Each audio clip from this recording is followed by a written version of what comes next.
2022년 6월 30일 오늘의 말씀 시작하겠습니다. 오늘 나눌 말씀은 요한계시록 4장 6절에서 11절 말씀입니다. 보좌 앞에 수정과 같은 유리 바다가 있고 보좌 가운데와 보좌 주위에 네 생물이 있는데 앞뒤에 눈들이 가득하더라.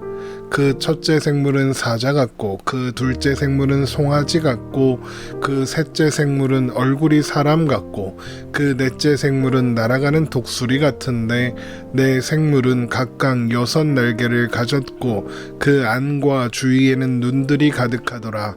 그들이 밤낮 쉬지 않고 이르기를 거룩하다 거룩하다 거룩하다 주 하나님 곧 전능하신 이요 전에도 계셨고 이제도 계시고 장차 오시리시라 하고 그 생물들이 보좌에 앉으사 세세토록 살아계시는 이에게 영광과 존귀와 감사를 돌릴 때에 24 장로들이 보좌에 앉으신 이 앞에 엎드려 세세토록 살아계시는 이에게 경배하고 자기의 관을 보좌 앞에 드리며 이르되 우리 주 하나님이여 영광과 존귀와 권능을 받으시는 것이 합당하오니 주께서 만물을 지으신지라 만물이 주의 뜻대로 있었고 또 지으심을 받았나이다 하더라.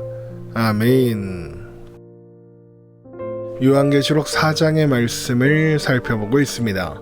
예수님의 초청을 따라 하늘의 열린 문으로 들어간 요한은 그곳에서 보좌와 그 위에 앉으신 하나님 그리고 그 보좌를 둘러싸고 있는 24 보좌와 그 위에 앉은 24 장로를 보았습니다. 또한 하나님의 보좌 앞에 있는 수정과 같은 유리 바다도 보았죠.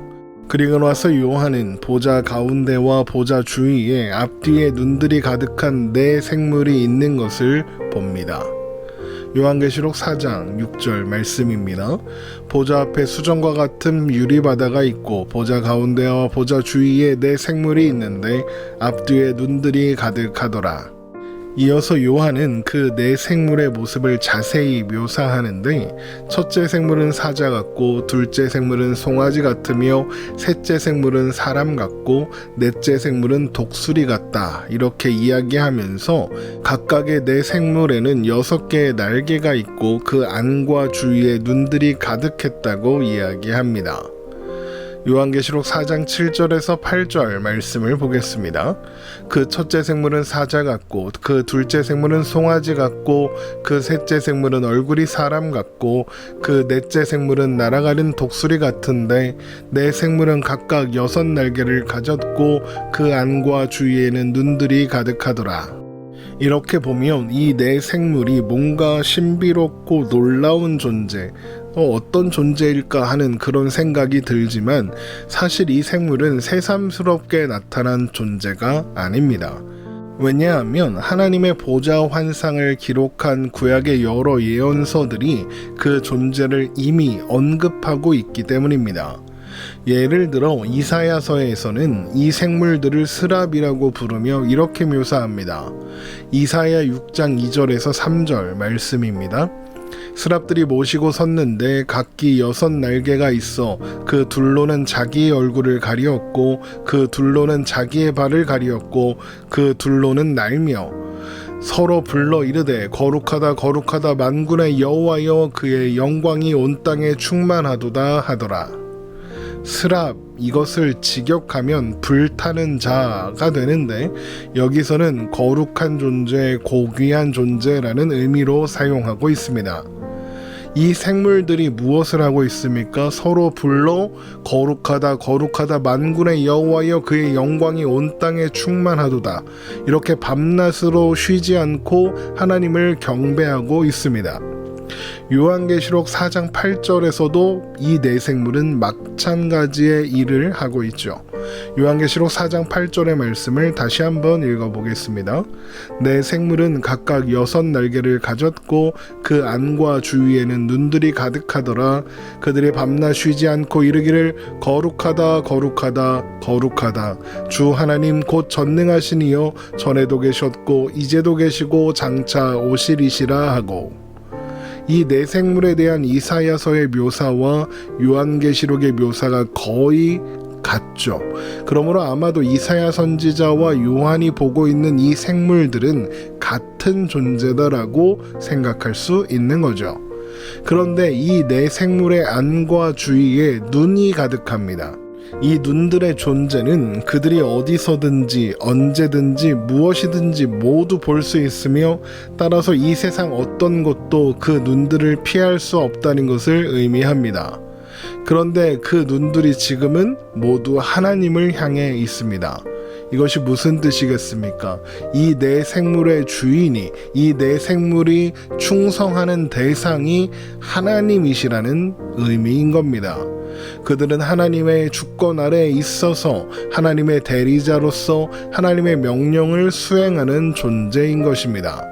그래서 이 네 생물은 천사의 하나로 보고 있는 거죠.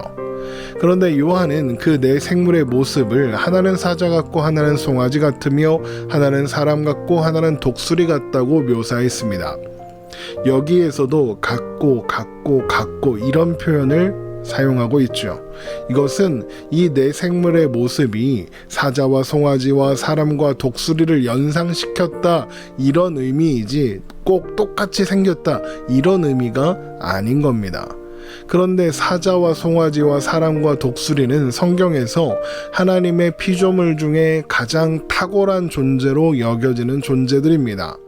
사자는 맹수 중에 가장 강한 짐승이고, 독수리는 나는 것 중에 가장 강한 짐승이며, 소는 가축 중에서 가장 소중한 짐승입니다. 그리고 사람은 두말하지 않아도 하나님의 가장 소중한 피조물이죠. 피조물의 탁월함은 그 피조물을 창조한 창조주에게 영광이 됩니다. 그러므로 이 네 생물의 모습이 사자와 송아지와 사람과 독수리를 연상시키는 것은 그 네 생물이 하나님의 영광을 드러내는 존재다라는 의미가 되는 겁니다. 그런데 이 네 생물의 모습은 각각 사자는 위엄과 능력, 송아지는 신실함과 성실함, 사람은 지혜, 독수리는 주권을 상징합니다. 그래서 하나님이 어떤 분이신지 또한 그 존재의 특성을 보여줍니다. 뿐만 아니라 사자는 왕, 송아지는 고난, 사람은 인자, 독수리는 하나님을 상징해서 예수님이 어떤 분이신지도 드러내고 있죠. 또한 사자는 짐승들의 왕이고, 송아지는 가축들의 왕이며, 사람은 모든 피조물의 왕이고, 독수리는 하늘의 왕이죠. 그래서 하나님이 왕이시라는 사실 또한 드러내고 있습니다.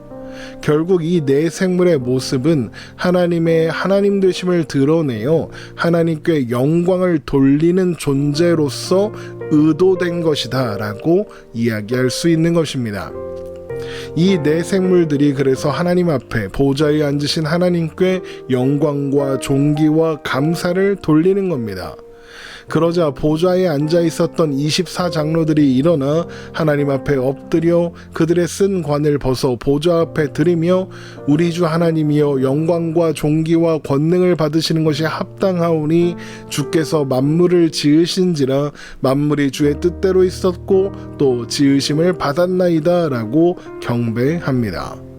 요한계시록 4장 9절에서 11절 말씀입니다. 그 생물들이 보좌에 앉으사 세세토록 살아계시는 이에게 영광과 존귀와 감사를 돌릴 때에 24장로들이 보좌에 앉으신 이 앞에 엎드려 세세토록 살아계시는 이에게 경배하고 자기의 관을 보좌 앞에 드리며 이르되, 우리 주 하나님이여 영광과 존귀와 권능을 받으시는 것이 합당하오니 주께서 만물을 지으신지라 만물이 주의 뜻대로 있었고 또 지으심을 받았나이다 하더라. 24장로들이 자기의 관을 벗어드리는 이 행동은 어떤 나라가 다른 나라에게 복속되었을 때 그 나라의 왕이 자신의 왕관을 벗어 그 나라를 복속한 나라의 왕 앞에 내려놓음으로써 충성을 맹세하는 것처럼, 하나님께서 그들을 왕으로 삼아 보좌에 앉게 해주셨으나 그들 또한 하나님의 절대 주권 안에 있는 존재라는 고백이면서 하나님만이 영광과 존귀와 권능을 받으시기에 합당하신 분이라는 선포가 됩니다. 이것은 요한계시록이 기록되던 당시 로마 황제에게 돌려지는 경배였습니다. 그러나 하나님과 함께 보좌에 앉아 모든 만물을 통치할 수 있는 권한을 받은 24장로조차 그 관을 하나님 앞에 벗어놓고 하나님만이 찬양받으시기에 합당하신 분이라고 고백하고 있습니다. 그러면 하물며 이 땅에 있는 로마의 황제는 어떻겠습니까? 그가 비록 이 땅에서는 위력을 떨치고 있을지 몰라도, 그래서 그의 존재가 신자들에게 아픔이 되고 신음이 된다 해도 그 또한 하나님 앞에서는 하나님의 주권 아래에 있는 피조물에 불과한 겁니다. 그는 아무것도 아닌 거죠. 그러므로 아무리 많은 사람들이 황제에게 경배와 찬양을 돌려도 그를 두려워할 필요가 없는 겁니다.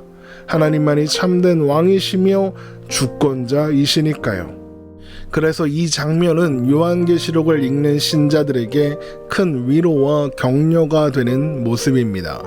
영광과 찬송과 경배 받으시기에 합당하신 하나님이 우리 아버지이십니다. 모든 만물의 창조자이시며 주권자이신 하나님이 우리 아버지시라고요. 그 누구도 이런 신자들의 위치를 빼앗을 수 없습니다. 물론 생명은 빼앗을 수 있을지 모릅니다. 그러나 하나님의 자녀된 위치를 빼앗을 수 있는 존재는 아무도 없습니다. 그래서 오히려 하나님 안에 있는 신자들에게는 죽음마저도 유익합니다. 빌립보서 1장 21절입니다. 이는 내게 사는 것이 그리스도니 죽는 것도 유익함이라. 우리가 살아가는 오늘날에도 여전히 로마 황제처럼 영광 받을 존재가 아님에도 불구하고 영광을 받고자 하는, 그래서 많은 사람들이 그에게 영광을 돌리는 그런 존재가 있습니다. 그게 뭘까요? 바로 돈입니다. 성공이고 명예입니다. 이 세상에서 가치 있다고 여겨지는 모든 것들이죠. 사람들은 하나님이 아니라 돈을 위해, 성공을 위해 살아가며 그것을 찬양하고 그것에 영광 돌립니다. 그러나 그런 모든 것은 하나님 앞에서는 아무것도 아닙니다. 아무런 가치 없는 것들입니다. 그 모든 것을 잃는다 해도 하나님의 자녀되는 것이 훨씬, 그리고 가장 영광스러운 일입니다. 빌립보서 3장 7절에서 9절 말씀입니다.